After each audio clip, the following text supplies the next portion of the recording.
கல்லுங்கிறது வந்து ஒரு உணவு, கல்லுங்கிறது மது போதையில வராது, கல்லுங்கிறது வந்து ஒரு மருந்து.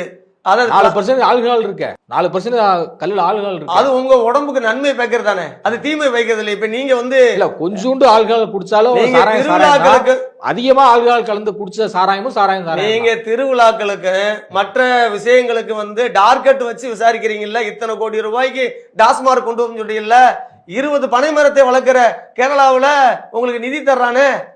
அப்ப கேரளாவுடைய மற்ற விஷயங்கள்லாம் நீங்க வந்து பின்பற்றுறீங்க. அப்புறம் தமிழகத்தினுடைய தனித்தன்மை என்னாச்சு? நீங்க வந்து இங்க வந்து கல்லுக்கடை போனா வந்து அது மட்டும் இப்ப உலகத்துல 132 நாடுகள்ல கல்லுக்கடை இருக்குங்க. ஏன் தமிழ்நாட்டில் மட்டும் நீங்க கொடுக்க மாட்டேங்கிறீங்க? அப்ப உங்களுடைய திட்டம் என்ன? தமிழர்களுடைய பாரம்பரிய கலாச்சாரத்தில் இருக்கிறது கல்லுங்க. கல்லுல பதநீர் இருக்கு, பனைமரத்தில் வர்ற அத்தனையுமே பயன. நீங்க வந்து தொடர்ந்து கிழங்கு சாப்பிட்டீங்கன்னா சுகர் வராது.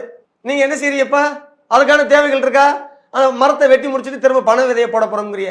இது வந்து எப்படின்னா போகாத ஊருக்கு வழி சொல்ற மாதிரி இருக்கு. சீனி சித்தப்பா பேப்பர்ல எழுதிய நக்கப்பான் தான் இந்த சூழ்நிலை இருந்துருக்கு. அதனால விவசாயிகளுக்கு எந்த